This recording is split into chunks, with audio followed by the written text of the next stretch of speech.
नमस्कार, आप देख रहे हैं केएच लाइव हिमाचल। मैं हूं आपके साथ पूजा राजपूत। भारत की धरती पर कई ऐसे मंदिर हैं जो सिर्फ पत्थर की इमारत नहीं बल्कि प्रेम, त्याग और आस्था की कभी ना मिटने वाली कहानियां समेटे हुए हैं। आज हम आपको एक ऐसी रानी की कहानी सुनाने जा रहे हैं जिनका बलिदान सिर्फ अपने परिवार के लिए नहीं बल्कि पूरी प्रजा के लिए था। एक मंदिर जो आज भी उस बलिदान की गवाही देता है। यह कहानी है हिमाचल प्रदेश के चंबा जिले के सुई माता मंदिर की। बात 10वीं शताब्दी की है। चंबा में कई सालों से बारिश नहीं हो रही थी। धरती सूख चुकी थी, खेत बंजर हो चुके थे और पानी के लिए हाहाकार मच गया था। राजा साहिल वर्मन ने हर मुमकिन कोशिश की, देवी देवताओं की पूजा करवाई, यज्ञ करवाए, लेकिन कोई भी फायदा नहीं हुआ।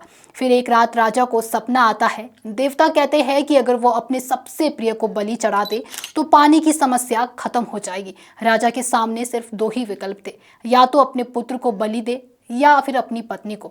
सोचिए, क्या कोई पिता अपने बेटे को मरने देगा? रानी सुनैना ने जब यह बात सुना तो बिना किसी हिचक के अपने प्राण देने के लिए तैयार हो गई। वो जानती थी अगर उनके त्याग से पूरी प्रजा की प्यास बुझ सकती है तो यह बलिदान भी कम है। रानी ने खुद ही भूमि समाधि ली, यानी जमीन में जिंदा ही दफन हो गई, वो भी बिना किसी डर के, पूरी श्रद्धा और प्रेम के साथ। जैसे ही रानी भूमि समाधि में गई, एक चमत्कार हुआ। धरती से पानी की एक तेज धारा फूट पड़ी। चंबा की सूखी जमीन फिर से हरी भरी हो गई। उसके बाद राजा साहिल वर्मन ने अपनी प्रिय रानी के बलिदान की याद में सुई माता मंदिर बनवाया। यह मंदिर आज भी चंबा जिले के साहो गांव में मौजूद है और आस्था, प्रेम और त्याग का प्रतीक बन चुका है। मंदिर 3 भागों में बटा है। पहला भाग है मुख्य मंदिर जहां रानी की पूजा होती है। वहीं दूसरा भाग है मंदिर से जुड़ने वाला छोटा सा मार्ग जो आध्यात्मिकता की ओर ले जाता है। और तीसरा भाग रानी सुनैना को समर्पित एक स्मारक जहां आज भी भक्त नतमस्तक होते हैं।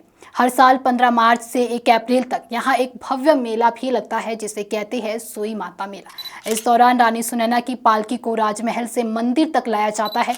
छोटे छोटे गांव से हजारों महिलाएं और लड़कियां पारंपरिक वस्त्र पहनकर, फूल और प्रसाद लेकर आती है। हजारों महिलाएं और लड़कियां पारंपरिक वस्त्र पहनकर, फूल और प्रसाद लेकर आती है और एक विशेष शोकगीत सुकरात गाती है जो उस रात की याद दिलाता है जब गांव में पहली बार पानी आया था। सुई माता मंदिर सिर्फ एक आस्था का केंद्र नहीं बल्कि वास्तुकला और प्राकृतिक सौंदर्य का अद्भुत मेल है। साहो गांव जहां यह मंदिर स्थित है वहां हरियाली, पहाड़ों और शांत वातावरण से भरपूर है। यह जगह इतिहास प्रेमियों, तीर्थ यात्रियों और पर्यटकों सभी के लिए एक आकर्षण का केंद्र है। सुई माता मंदिर एक रानी के त्याग, एक राजा के प्रेम और एक पूरे समुदाय की आस्था की अमर कहानी है।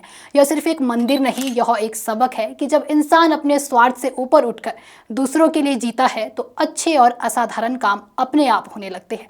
अगर आपको ये छोटी सी कहानी पसंद आई हो तो वीडियो को लाइक करें, शेयर करें, कमेंट करें और हमारे फेसबुक पेज को फॉलो अवश्य करें। साथ ही ऐसे और ऐतिहासिक और प्रेरणादायक कहानियों के लिए हमारे यूट्यूब चैनल को भी सब्सक्राइब करना ना भूलें। धन्यवाद।